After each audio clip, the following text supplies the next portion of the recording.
O Simprocultura nasce com o propósito de se construir e consolidar coletivamente a partir de distintas inquietações, muitas vozes e múltiplos afetos, como um espaço em que os valores da reflexão humanista e solidária, instrumentos de luta incontornáveis das trabalhadoras e dos trabalhadores, estejam a serviço do bem comum. O projeto, idealizado e desenvolvido pelo Sindicato das Professoras e dos Professores de São Paulo, pretende realizar e promover atividades públicas nas várias áreas da cultura, nas múltiplas formas de expressão artística, do pensamento e do intransigente respeito à alteridade, em suas ricas formas de existência social que marcam o mundo contemporâneo. Nas vozes das diferentes tribos que fazem pulsar a metrópole, do centro às periferias, é a utopia que quer se fazer concreta, num abraço à cidade, que se dá como desdobramento do trabalho que suas idealizadoras e seus idealizadores promovem, nas práticas de uma pedagogia que incorpore e emancipa toda a diversidade do humano. Nessa perspectiva, com uma programação periódica em cuja essência estarão inscritos esses compromissos, o Simprocultura quer fazer parte do amplo movimento de resistência que nosso país tem construído contra o retrocesso, do arbítrio, do obscurantismo, da intolerância, das violências, da ideologia racista, machista e LGBTfóbica que procura se instalar como doutrina em diversos setores da vida cotidiana brasileira. Com isso, o Simpro São Paulo reafirma um pressuposto básico que tem caracterizado toda a sua história: o debate no âmbito da esfera pública com todos os movimentos que, compartilhando os mesmos princípios, lutam para promover uma sociedade igualitária e democrática. Simpro São Paulo, 3 de dezembro de 2020. Boa noite a todos, boa noite a todas. Eu sou Walter Alves, diretor do Simpro São Paulo. É com enorme alegria e em nome de nossa diretoria que anuncio o Simprocultura. É um antigo sonho que agora se realiza. Chegamos para oferecer à cidade mais um espaço cultural. Num primeiro instante, nós estamos fazendo atividades virtuais, mas com certeza, assim que for possível, vencida essa pandemia, nós iremos realizar uma série de atividades presenciais, onde a cultura será o ponto principal. Nesse sentido, convido a todos e todas para compartilhar o nosso primeiro evento, o evento que inaugura o Simprocultura, mais uma iniciativa do Sindicato dos Professores de São Paulo. Mojubá, identidades nos Brasis de Carolina de Jesus e Luiz Gama. Para iniciar essa nossa atividade, eu convido para mediar o sociólogo, assessor de políticas públicas e sindicais. Ele também é militante do Movimento Negro Unificado. O nosso amigo, nosso companheiro de lutas, o Rafael Pinto. Rafael, Mojubá. Boa noite a todos e todas. É uma honra participar desse primeiro passo, dessa iniciativa importantíssima do Simpro, que é o Simprocultura, onde há uma combinação importantíssima que é educação e cultura. Quando nós falamos de emancipação plena, de cidadania, a conjugação cultura e educação são fundamentais para essa caminhada emancipatória. Hoje, então, eu vou apresentar inicialmente, apresentar nesse momento o Ricardo Aleixo, que é poeta, artista visual e sonoro, pesquisador de poéticas intermídias e ensaísta. O Ricardo tem um trabalho bastante extenso dentro e fora do país, é um performer. Então, eu apresento o Ricardo agora, que vai falar o tema dele, ele vai fazer a abordagem sobre o Luiz Gama. Boa noite, Ricardo. Primeiro, muita alegria, muita honra de participar dessa conversa e coincidência de poder ter uma conversa mediada, e a palavra mediação é muito importante para a gente que é ao mesmo tempo de Ogum de Exu, e aí encontrar essa semelhança com o Rafael, né? Quer dizer, careca, de óculos e com uma camisa com texturas que se aproximam da minha. Então, já estou me sentindo à vontade aqui para ter essa primeira intervenção, né? Essa similitude da gente se encontrar em outras pessoas, isso é muito caro. E falar de Luiz Gama e falar de Carolina, falar de uma multiplicidade de vozes. Eu tive a oportunidade, no mês passado, de escrever o pós-fácil do livro do poeta Dazen Smith, um poeta estadunidense, que se define como negro, não binário e soropositivo.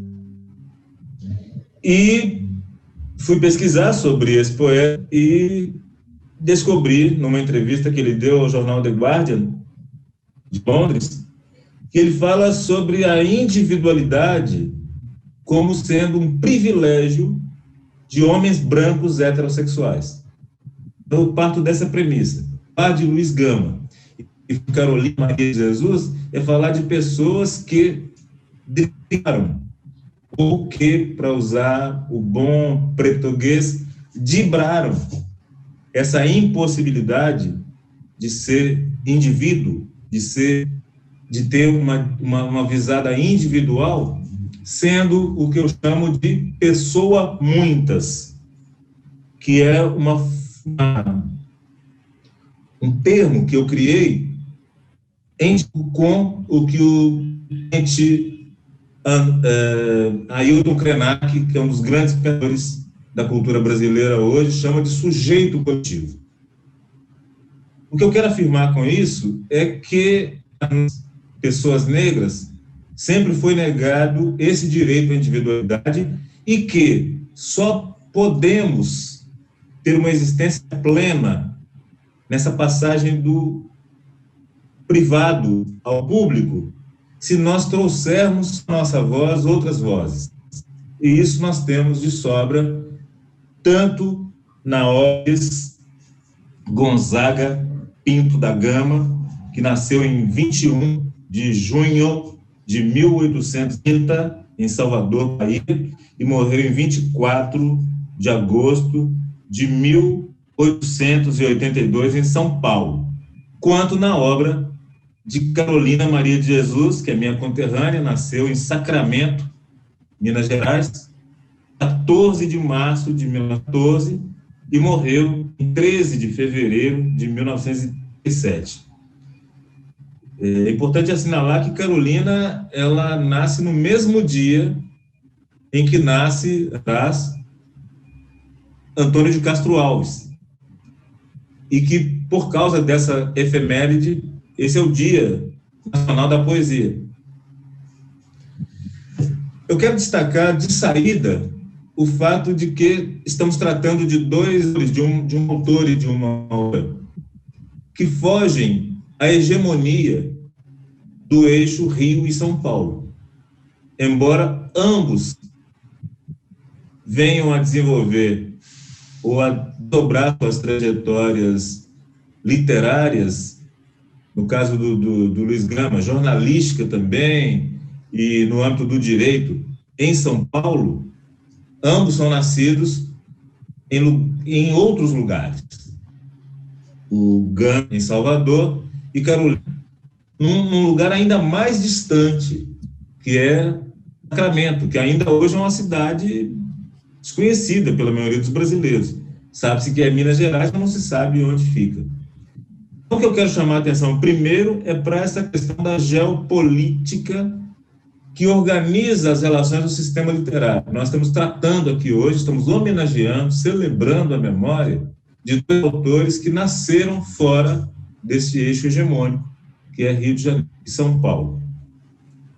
Estamos falando de duas pessoas negras e duas pessoas a quem foi negado o direito de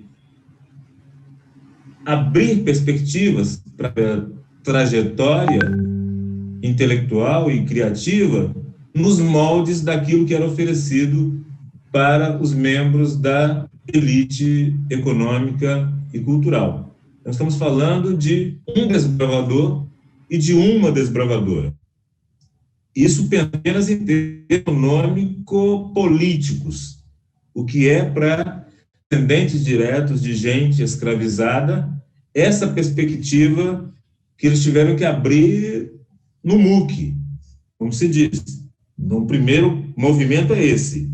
Não lhes foi dada a oportunidade de escolher caminhos.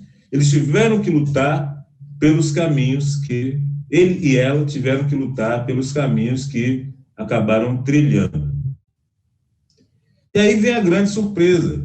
Ao falar de Luiz Gama, nós teríamos um grande ganho se estivéssemos falando apenas de um notável escritor, jornalista e, como se diz hoje, um operador do direito. Se ele fosse brilhante em cada uma dessas atividades, já estaria muito bom. Acontece que estamos falando também de um grandíssimo orador, de um polígrafo, de alguém que o mais amplo domínio da palavra no âmbito escrito e na passagem dela para esse âmbito que a gente pode chamar de performativo.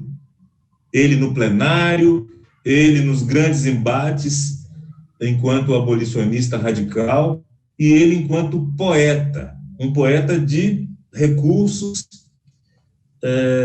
os mais amplos possíveis. É um poeta que recupera a vertírica da poesia brasileira.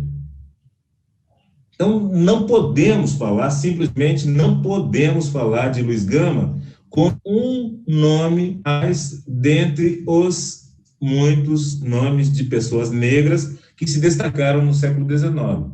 É preciso entender que estamos falando de uma das figuras fundamentais quando se quer pensar em termos língua brasileira em sua fase que se pode chamar de pré-moderna.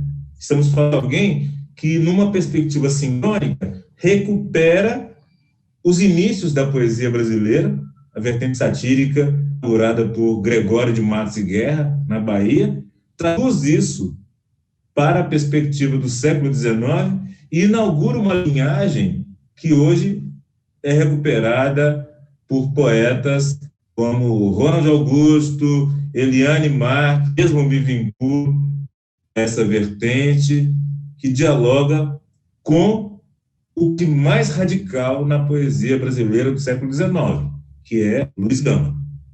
Pouca coisa se fez no século XIX que possa se comparar a Luiz Gama, que tem uma perspectiva espraiada, como se sabe, por diversos campos.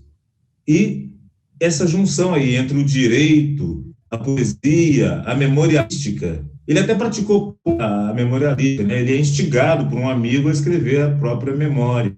Então, numa vida ele pôde produzir algo da melhor literatura brasileira em diversos espaços. Quer dizer, não é alguém que a gente possa reduzir a uma única perspectiva. Foi um grande jurista e acabou. Foi um grande poeta e pronto. Não, todos os campos pelos quais ele circulou, ele deixou contribuições significativas. E isso é muito importante para o momento atual, no qual ainda é de causar espanto para a maior parte da população brasileira que possa ver gente negra leitora, gente negra produtora de conhecimento, gente negra pesquisadora. Então é muito mais importante do que parece, não é só assinalar que existe grande figura. Dizer sempre o quanto Luiz Gama é fundador de um espaço tensionado na literatura brasileira. nós, pessoas de agora, devemos muitas respostas a Luiz Gama. Respostas estéticas, respostas culturais, respostas políticas, respostas ideológicas. Ou seja, é um signo vivo da cultura brasileira. O mesmo deve-se dizer em relação a Carolina Maria de Jesus e alguns dados adicionais em relação a Gama. Se ele fez um grande uso dos espaços pelos quais ele circulou, a Carolina, ela tensionou isso ainda mais pelo fato de ser uma mulher negra. E estamos falando de um grande tabu da cultura brasileira, que é a presença da mulher no espaço público. Carolina, eu tive a felicidade de conhecer no início deste ano, a partir de um presente que eu recebi do meu amigo, grande e queridíssimo amigo, que é o curador de arte Hélio Menezes, que é outro baiano radicado em São Paulo. Eu pude ver uma imagem deslumbrante de Carolina, que é ela com um manto. Carolina, imagem, essa pessoa que a tradição, que a historiografia literária no Brasil consolidou como uma mulher favelada que escrevia, ela não só, ela a cada momento faz com que seja perturbada essa recepção passiva da presença dela, mostrando que é de fato uma escritora, não é só uma favelada que escrevia, é uma escritora de verdade. Condomínio da frase curta, condomínio da camada verbal, da camada sonora do texto, condomínio da narrativa. Estamos falando de uma grande escritora, e não apenas de uma escritora, de uma favelada que se expressava literariamente. E ela tinha também essa dimensão que é a minha tão cara. Eu que, como performador, criei o Poemanto, que é um manto letrado, coberto de letras, que me cobre durante as performances. Foi com grande emoção que eu vi que Carolina Maria de Jesus é uma precursora daquilo que eu faço. Isso que eu faço e que tem sido tão bem recebido em vários lugares do Brasil e do mundo, teve nessa mulher que lançou o seu primeiro livro, exatamente no ano em que eu nasci, o Quarto de Despejo, é lançado em 1960, que é o ano em que eu nasço. Então, estamos falando, no meu caso aqui, eu estou falando de uma historicidade que ultrapassa qualquer expectativa, qualquer das melhores expectativas que eu pudesse ter. Eu falo sempre, em tom de blague, mas falando sério, que tenho muita vontade de processar a União, pelo quanto, por um lado, me obrigou a consumir porcarias como Montato, Raquel de Vaz e outras, e, por outro lado, me impediu acesso a obras fundantes da nossa literatura, como as de Luiz Gama e Carolina Maria de Jesus, entre outros, para ficar só nesses dois nomes aí. Então, para mim, é sempre muito matéria de tratamento emocional, mas também intelectual, político, porque dá notícia de sequestro que fizeram, não da identidade, como a identidade é tratada, mas é mais do que identidade, nos sequestraram tudo. O direito a saber, não apenas o que nós, gente negra, participamos da formação cultural brasileira, mas do quanto a maior e melhor parte dessa cultura é devedora da nossa presença aqui. Então, eu vou estender muito, eu queria celebrar, estou aqui para celebrar esses dois grandes nomes, essas duas grandes obras, a de Luiz Gama e a de Carolina Maria de Jesus, que exigem coração, sim, mas exigem também reflexão crítica à altura do que puderam fazer dentro do espaço restrito de circulação de ideias que era o século XIX de Luiz Gama e os anos 1960 de Maria de Jesus. Estamos falando de dois grandes problemas com que a cultura literária brasileira precisa aprender a lidar. Então, nós não temos, no caso de Luiz Gama, um advogado que também fazia poesia, um rábula, como se dizia na época, né, que fazia também poesia. Não, temos um grande jurista e um notável poeta.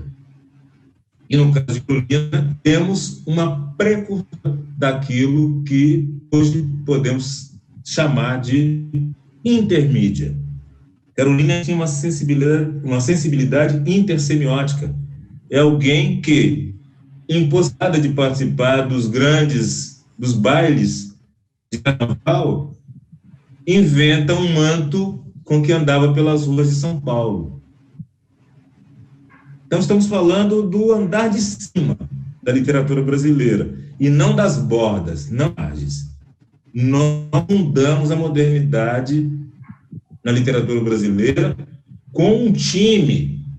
É preciso que se diga isso. Se vamos discutir identidade em literatura brasileira, temos que discutir da identidade branca, que é a literatura branca, num século que foi o de Machado de Assis, o de Cruz e Souza, o de Lima Barreto, o de Luiz Gama, para falar de poucos nomes. Tá? Então, eu vim celebrar, na verdade, essas pessoas múltiplas, essas pessoas que foram Luiz Gama e Carolina de Jesus. É isso. Muito obrigado. Obrigado, Ricardo. Muito obrigado. Estamos, então, iniciando já esse momento bonito do Mojubá, Identidade nos Brasis, de Carolina Maria de Jesus. Agora nós vamos convidar para vir aqui a professora Marina Mello,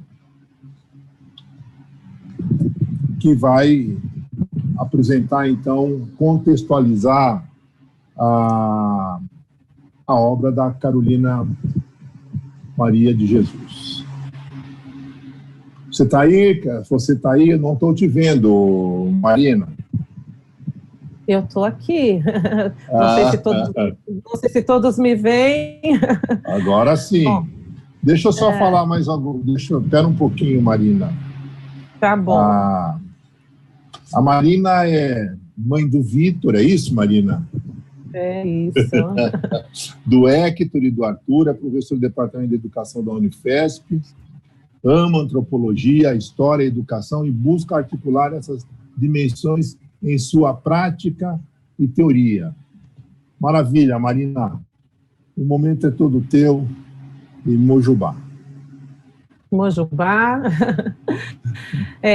Um salve, um Mojubá a vocês, né, a quem está assistindo, mas primeiramente eu queria cumprimentar o Ricardo Aleixo, com quem aprendi tanto aí nesse momento, ao Rafael, a Vera, Eunice, que é uma grande emoção para mim hoje estar aqui num momento, num espaço-tempo, junto com uma pessoa tão importante, né, e também a Meire, né, que está aqui no esforço da tradução. Eu começo, então, na verdade, assim, primeiro agradecendo, né, pela oportunidade, que é também uma responsabilidade, né, falar de Carolina, evocar Carolina Maria de Jesus, uma grande referência, né, para mim, desde a minha infância.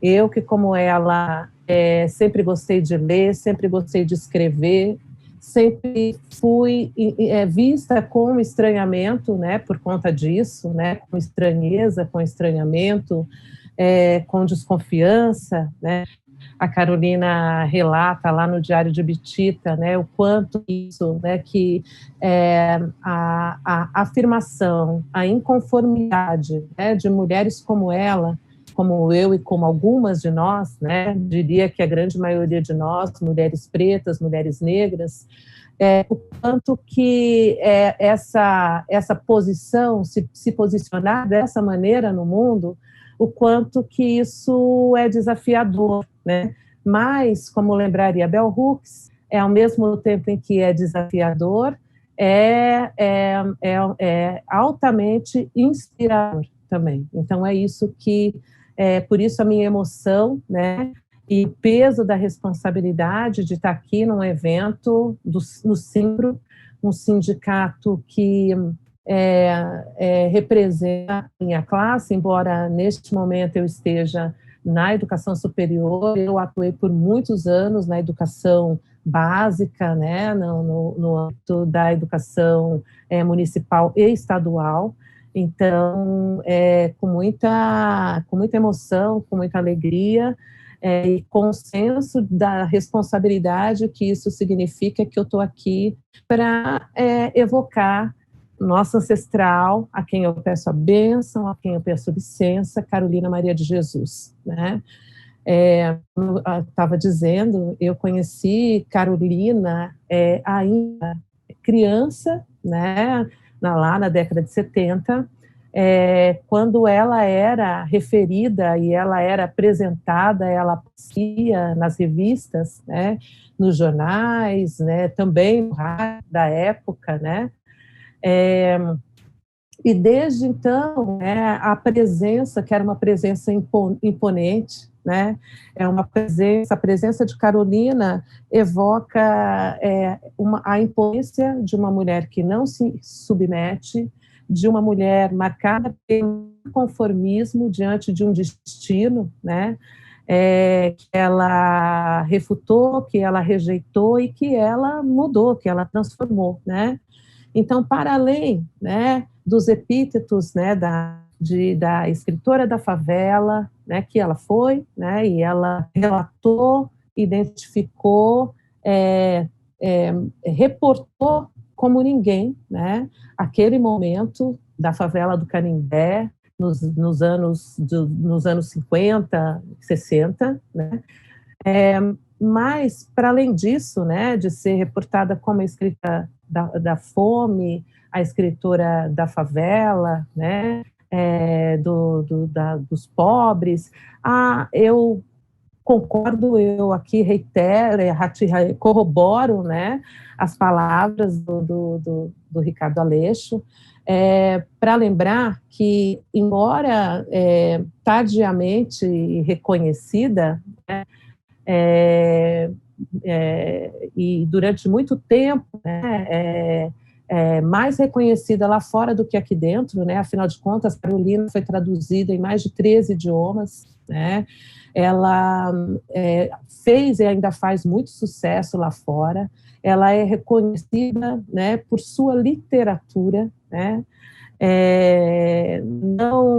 não apenas pela sua condição subalternizada ou subalternizante, mas pela sua literatura, pela sua coragem, pela sua ousadia, pela sua argúcia, né, no relato da vida, né, da sua própria vida. E ora, né, não tem como também eu não associar, por exemplo, Carolina Maria de Jesus aos grandes nomes, né, dos feminismos negros e afrodiaspóricos, né, como Bell Hooks, como Angela Davis, como Patrícia Rippon, como Lélia Gonzalez, como Beatriz Nascimento, como Sueli Carneiro e tantas outras, né, que trazem, né, não só na teoria, né, aqui eu queria fazer uma consideração, que é dizer que Carolina era uma intelectual na verdadeira acepção do termo, na verdadeira não, ou na acepção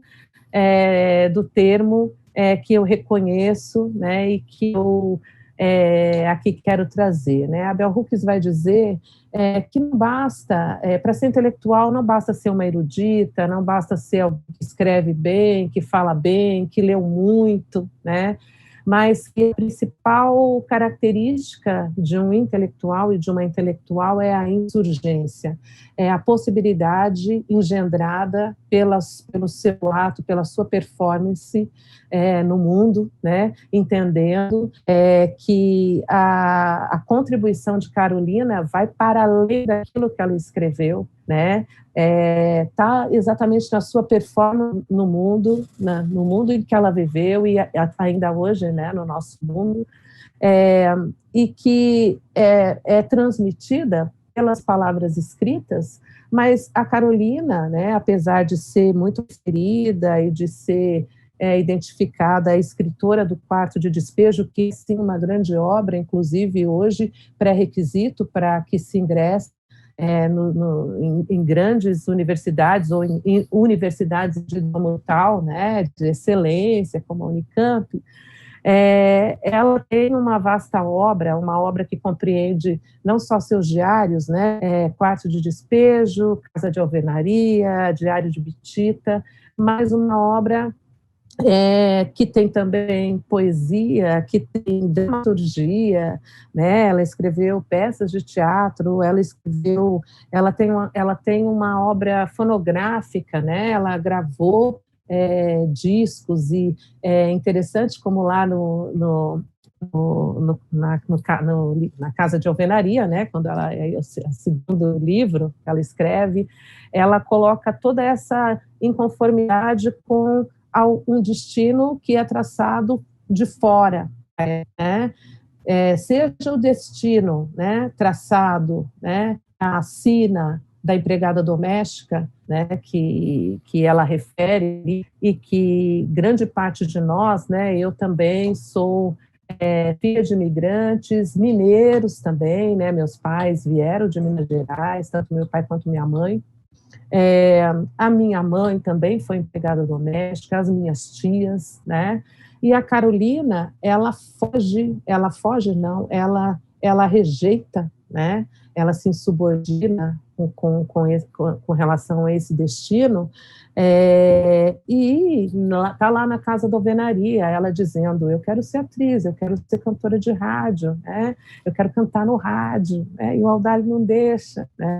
Então, a Carolina é uma das minhas grandes, né? Das grandes que vieram antes de mim, sobre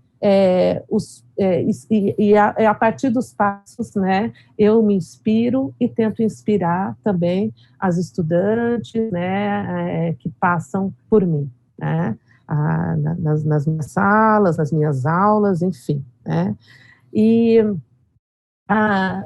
o que mais, né, eu quero tem tanta coisa, né, para falar de Carolina, então, o mote, né, desse encontro, desse webinário, Mojubá, Identidades nos Brasis, de Luiz Gama e Carolina. E eu penso que é um mote, né, muito feliz, né, foram muito felizes, né, na construção disso. Por quê?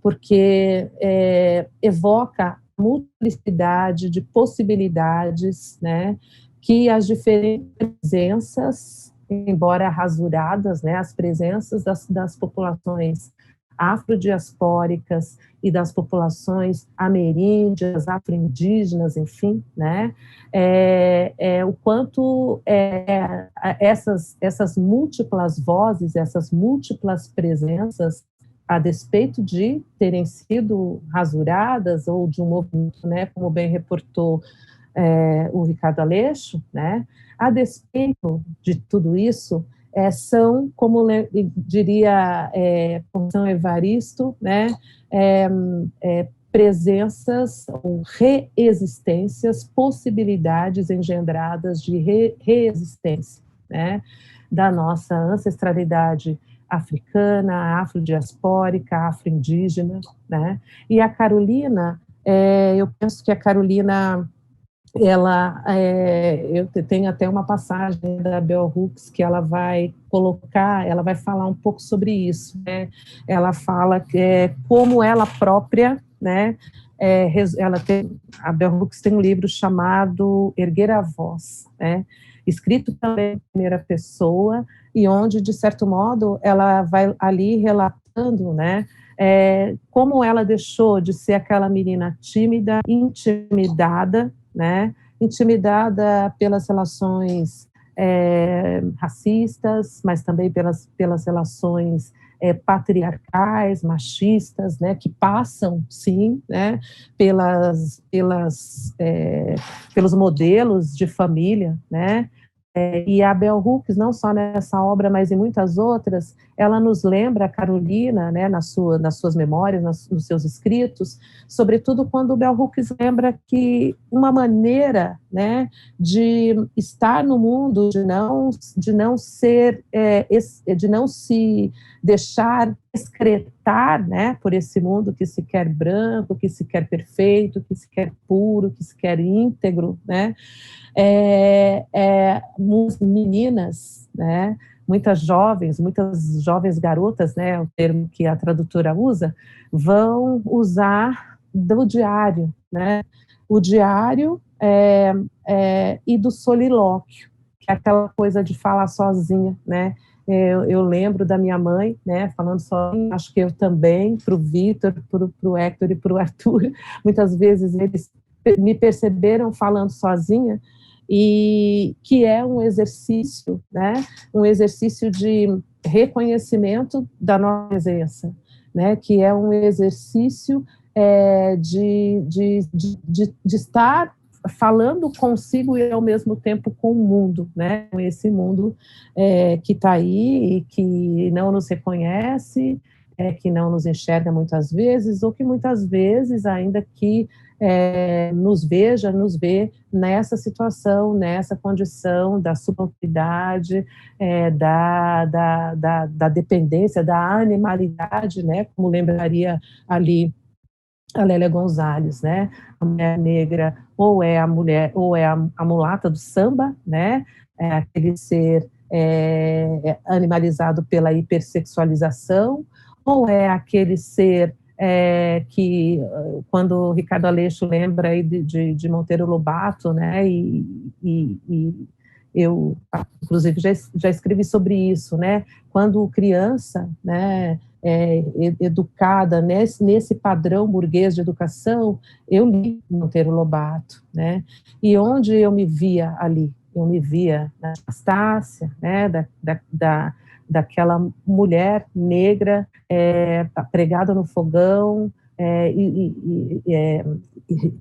confinada, né, nos ambientes domésticos, na cozinha, né, sobretudo na cozinha, é amiga de todo mundo, dá conselho para todo mundo, assim como o tio Barnabé, e não que isso seja menos meritório, né, mas, na verdade, isso acaba trazendo, né, a dicotomia entre razão e instinto, ou entre a racionalidade ocidental e a barbárie identificada aos povos e às populações racializadas como negro-africanas, ou como indígenas, ou como amarelo-asiáticas, seja como for, né? Esse processo de racialização do mundo, como vai lembrar o professor Kabengele Munanga, é um processo também de classificação, de hierarquização, né, dos humanos a partir de um único padrão, de um único modelo, que é o modelo do homem branco, europeu e cristão. E a Carolina, né, ela é uma autora que claro, evidentemente que eu concordo, né, com tudo que já foi dito pelo Ricardo Aleixo, mas ela é uma das nossas grandes referências, ela é uma das nossas das questionadoras, né, do mundo, porque se a gente traz, né, até justamente, ok, né, referência exógenas, como as referências estadunidenses, algumas das quais eu já falei, né, e que são referências para mim também, Bell Hooks, Angela Davis, etc. e tal, por que não celebrar Carolina Maria de Jesus, que tal qual a sujeira trans, né, que vai falar assim, olha, será que eu não sou uma mulher? Eu, pela análise que faço, né, eu imagino que eu não caibo na concepção de mulher, nessa concepção hegemônica de mulher, né? Porque ela vai dizer, eu não me conheço como alguém que depende dos homens, eu não me reconheço como uma mulher frágil, né? Ela vai dizer lá que, olha, ele diz que as mulheres precisam de ajuda para subir na carruagem, que é preciso carregá-las para atravessar o lamaçal, que para ela é sempre cedido o melhor lugar, né? E a Sujane Trans, assim como Carolina, elas vão fazer uma análise do mundo. Carolina também, ali no Quarto de Despejo, ela vai analisar o mundo em várias passagens, né? Quando ela vai dizer, ora, eu não quero um casamento, porque eu percebo que as mulheres que casam, casadas, né, aqui, né, as que eu percebo, elas são quase que escravas, né, dos seus maridos, elas apanham muito, e eu não, eu quero a paz, eu quero ler, eu quero ter o meu tempo para os meus filhos, né, eu quero namorar, né, eu quero exercitar as minhas escolhas e a minha liberdade a partir daquilo que eu defini para mim, né?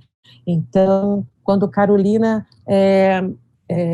rejeita a carteira assinada e a suposta segurança da empregada doméstica, né, e diz, não, se eu trabalhar na casa de família, eu não posso levar meus filhos e eu quero estar com os meus filhos, né?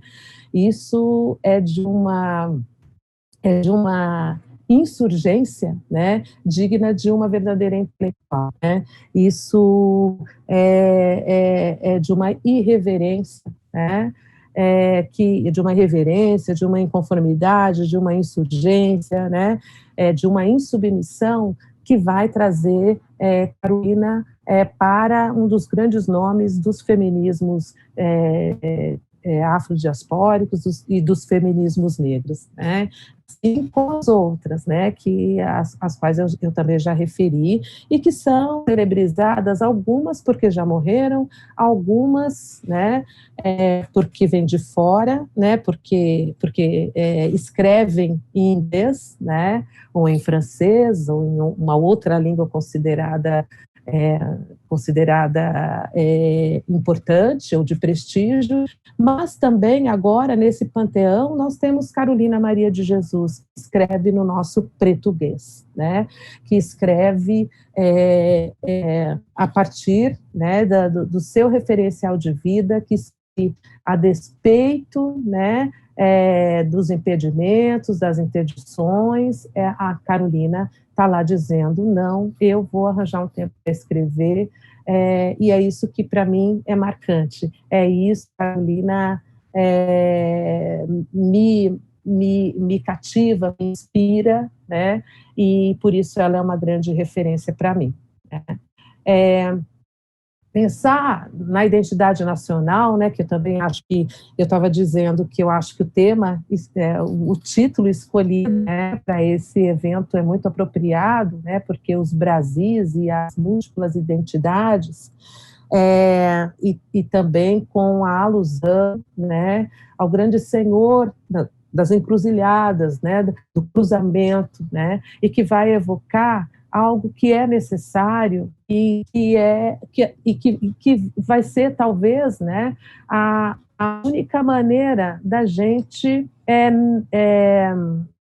atravessar todo esse cenário de barbárie, né, que é recorrente, que é cotidiano, que tem matado, seja pela bala, né, seja pela surra, seja pela vigilância constante a qual os nossos corpos estão fadados, né, e eu estava dizendo, seja pela violência explícita, seja por essa ideologia que é dicotômica, que divide e hierarquiza o mundo, né, a partir do padrão branco, do padrão estabelecido como de perfeição, como de civilização, como de valores civilizatórios, né, pertinentes e necessários, e a gente está vendo que não, né, que é necessário revolver, né, esse mundo de certeza e de verdades, e eu penso que a Carolina, né, pela sua vida e pela sua obra, ela nos ensina, né, que é possível enxergar o mundo. Eu queria aqui até citar algo que para mim, né, porque a Carolina, a escrita da Carolina é uma escrita muito inteligente, né, então ela faz considerações a respeito da política, a respeito das relações sociais, a respeito, inclusive, do racismo vigente na sua época. Ela fala do seu avô, né, Sócrates africano, né, da referência que o avô tinha para ela, né, e aí, a certa altura, ela diz assim, enfim, o mundo é como o branco quer, eu que sou branca não tenho nada com essas desorganizações. E isso é de uma profundidade, é de uma complexidade, né, porque hoje muito é muito referido, né, à exceção, à perspectiva decolonial. Mas a Carolina, ela é decolonial no sentido, exatamente nesse sentido em que ela está analisando o mundo, então está ali, né, a crítica à branquitude, aos privilégios brancos, né, à supremacia branca, está ali a afirmação, né, da sua identidade a partir, né, sem o branqueamento, né, porque a Carolina, muitas das fotos, né, que a gente vê dela, ela está ali com o cabelo carapinha, com o seu lenço na cabeça, né, e é isso, né, então, eu acho que eu termino, né, dizendo que que bom, né, que para além das homenagens datadas, né, para a Carolina tem sido cada vez mais reconhecida por aquilo que efetivamente ela fez e é capaz de fazer, né, para que a gente identifique, né, na literatura, não apenas na literatura, mas na história, em outros âmbitos aí, né, da educação escolarizada, a importância da Carolina Maria de Jesus como indicação de leitura, como indicação de reflexão de uma mulher que não se deixou abater e nem sucumbir, né, pelos estereótipos, pelos estigmas, pelo preconceito, pelo racismo, pelo sexismo, patriarcalismo, enfim. Obrigada. Obrigado, Marina. Excelente. Agora nós vamos chamar para a nossa sala o fruto desta árvore, que é a Vera Eunice de Jesus, que deverá falar sobre a mãe. A Vera Eunice, ela é professora de língua portuguesa na Estadual de Educação e professora de Educação Infantil na Rede Municipal de São Paulo. Sim. Vera, é uma honra estar com você. Já tive a oportunidade de te ver em outros momentos. Me lembro uma vez na biblioteca Alceu Amoroso Lima, que você fez parte de uma mesa que estava você, Oswaldo de Camargo, entendeu? Num sábado, uma noite fria, mas você estava lá. E como diz o ditado, né? O fruto não cai longe do pé. Então, você é filha dela. Tudo com você agora. Obrigada. Bom, boa noite a todos, né? A todos, a todas. É sempre um prazer poder falar de Carolina, né? E eu fiquei muito honrada com o convite da Simpla, porque a Carolina tinha assim, uma loucura por professores, né?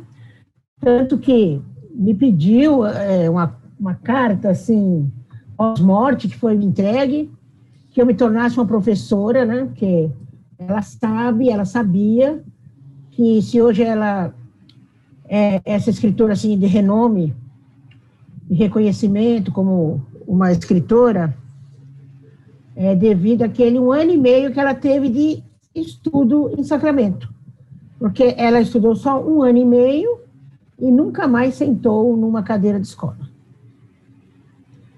E fiquei, assim, feliz de saber, pelo Ricardo Aleixo, que a Carolina nasceu no mesmo dia que Castro Alves, e que é o dia da poesia. E uma coisa que me chamou a atenção também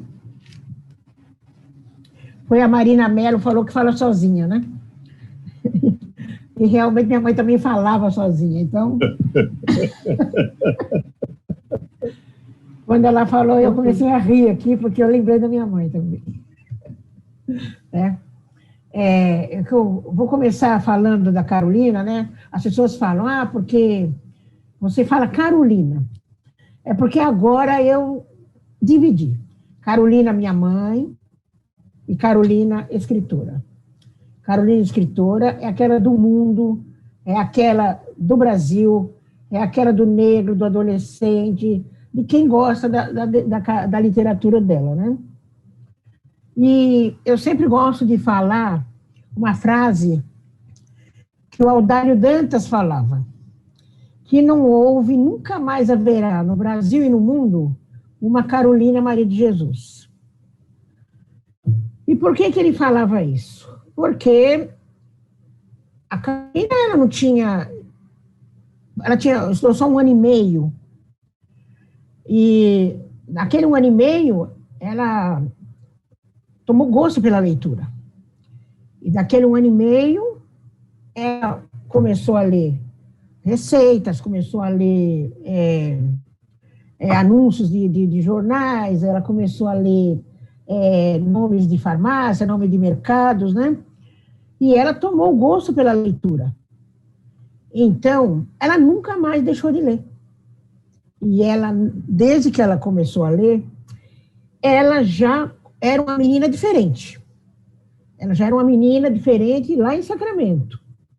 Então, uma menina assim que ninguém gostava muito, porque uma menina inteligente, já se tornou uma mocinha, uma moça inteligente, que falava bem, porque ela adquiriu através da leitura. Toda essa sapiência dela, essas falas cultas, que ela falava muito bem, ela tinha uma cultura, assim, para falar muito bem, ela não tinha, assim, o domínio na ortografia. Então, a gente percebe que ela tem, assim, ela escreve, assim, com letras maiúsculas, onde não é para estar, né?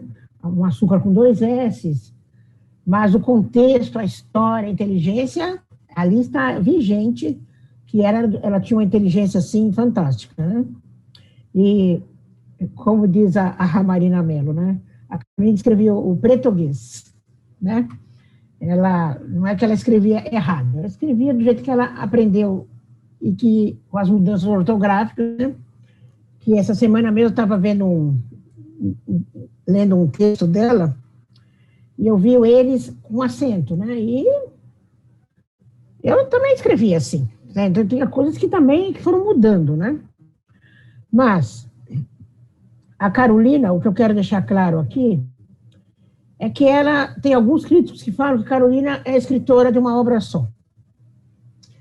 E isso não é verdade. Por quê? Porque se o Audálio Dantas, ele tivesse, como eu disse a ele, se você fosse uma pessoa esperta, você não teria só parado nos diários com a Carolina. Porque quando minha mãe o levou para ver os manuscritos dela, ela mostrou os romances que ela tinha. Ela tinha romances, ela tinha peças teatrais, ela tinha os poemas maravilhosos, ela tinha contos, provérbios, letras de músicas. Então, uma pessoa que escrevia de tudo. Só que ele se ateve no diário e ali ele não foi para frente. E isso já deixou ela bem desgostosa, porque o interesse dela era ser uma escritora romancista. Bom, mas o diário, o Quarto de Despejo, como eu estava ouvindo a Marina falar, é uma obra, assim, que, além de retratar a sociedade, que um livro que foi lançado há 60 anos atrás, em 1960, nós estamos em 2020, a situação é a mesma, pouco mudou, ou quase não mudou, o livro é atual, e, com certeza, vai ser atual por muito tempo. Então, mas ele conserva um lirismo. Então, eu gosto muito quando ela fala, né, que quando eu saía com ela para catar papel, né, que eu sempre catei papel com ela, que ela não me deixava, e a gente saía sempre com fome, né, a gente nunca tinha comida. Então, ela passava muito mal, né, quando a gente ia catar papel, ela vomitava, ela sentava, vomitava e ficava tonta.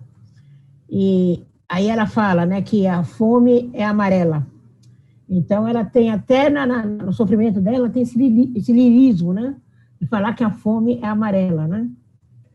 Então, o Quarto Despejo tem várias fases, assim, de lirismo, mostra bem a politização dela, né, uma pessoa politizada, uma pessoa culta, uma pessoa sonhadora, uma pessoa que conseguiu alcançar, pelo menos o objetivo maior dela, que era ser escritora, ela conseguiu alcançar esse sonho.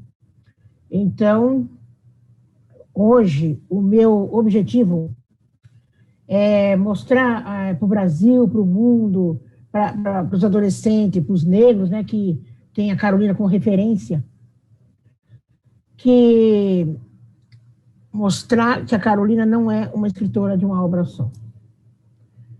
Então, agora, a Companhia das Letras, né, adquiriu os manuscritos dela, e são 27 obras. E dentre essas 27 obras, tem esses romances, tudo que eu já citei. E dentro dessas 27 obras, é muita coisa escrita. E ficou que uma pesquisadora, ela pensou em fazer esse trabalho sozinha, de fazer o cotejo, né, para poder editar. Mas, como são várias obras, então, hoje nós temos 4 conselheiras para poder fazer esse trabalho. E, dentre as conselheiras que foram escolhidas, assim, a dedo, tem a Conceição Evaristo, que é, assim, uma pessoa importantíssima na obra, porque ela se identifica muito com a Carolina, tanto nos diários, como nas escritas, em tudo a Conceição Evaristo se identifica muito, e ela teve uma vida, assim, semelhante à da Carolina, que a mãe dela escreveu um diário, mas que não quer que seja publicado, né, e ela respeita, porque a mãe não quer, mas ela lê uma parte do diário e ali é muito idêntico a vida que ela teve com a minha vida que eu tive com a minha mãe.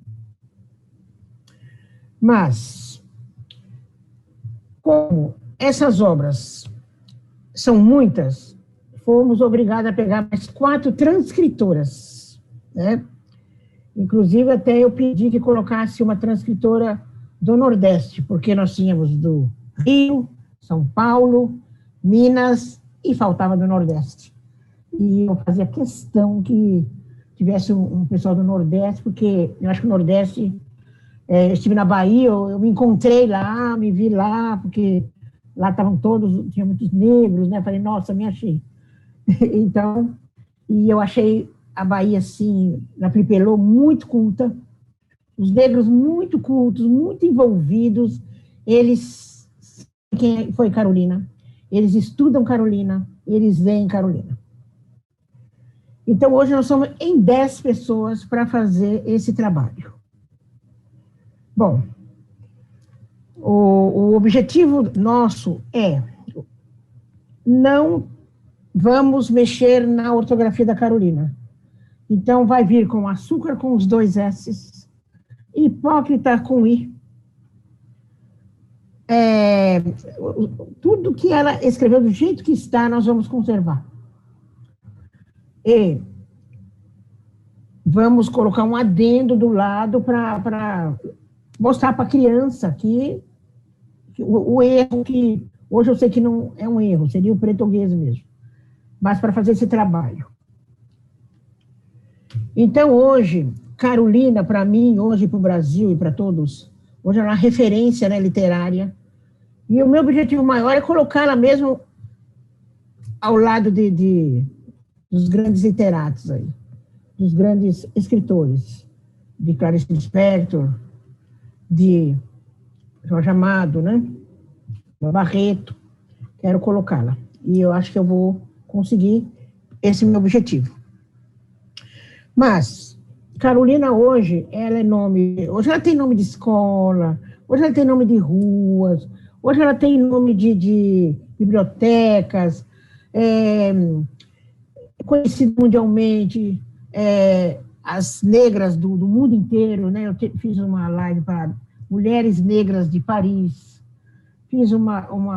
tenho contato com as mulheres negras na escrita nos Estados Unidos, a Alemanha, né? Até a China já está, a Carolina já está aparecendo na China. Então, a Carolina hoje é uma referência mundial como mulher negra, escritora, pobre, né? Eu não digo semi-analfabeta, porque ela vivia no letramento, né? Uma pessoa com pouco estudo seria, né? Então, as perspectivas para a Carolina são muito boas para o futuro, porque deve sair um longa-metragem aí da Carolina, né? Que vai ser dirigido por Jefferson D. E a Maria Gal será a personagem principal, né, Carolina. O André, da Colorados do Brás, está organizando um desfile de escola de samba, o carnaval, que a Carolina adorava carnaval, homenageando Carolina, né?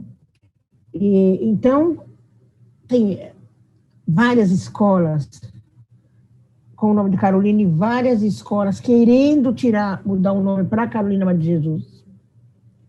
Inclusive, eu vou citar uma escola aqui, que é Império Dom Henrique, que ela quer mudar, por quê? Porque eu não sabia o motivo dessa mudança. Mas eles querem mudar, por quê? Porque o Dom Henrique era quem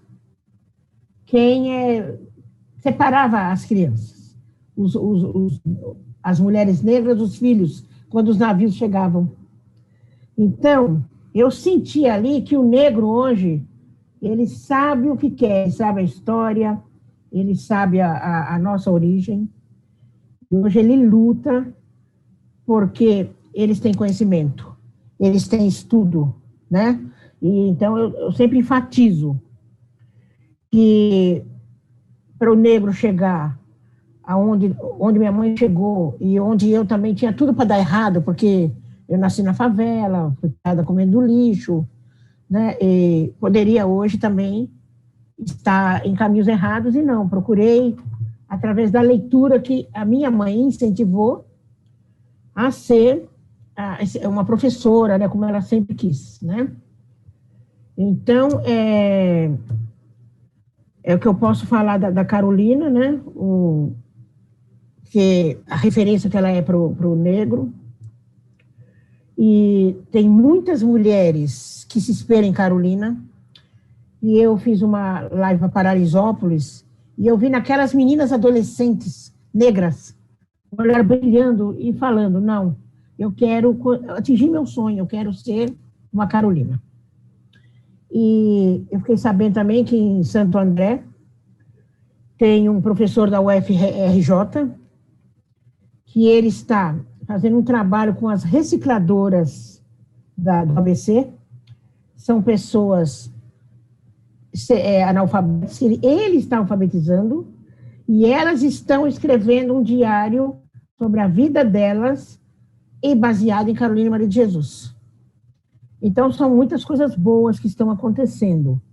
E eu acho que agora a Carolina foi decretada doutora, né? Porque é a escritora, nesses últimos 6 anos, mais pesquisada, com 58 teses, né? Então, é um orgulho para mim. E o meu objetivo hoje é colocar a Carolina, como eu já disse, na literatura. E por isso eu não desperdiço nem uma live, nem um convite, porque a Carolina, antes de falecer, me deixou uma carta onde ela pediu que eu propagasse a memória dela, não deixasse a memória dela morrer. Então, eu agradeço esses convites e agradeço as meninas aí, a Marina, o Ricardo, né, o Rafael, a Meire, a outra menina também que me convidou, eu não me lembro o nome agora, mas por me ajudar a propagar essa memória da Carolina. Então, é só o que eu tenho que falar e muito obrigado por me ouvir e agradeço o convite novamente.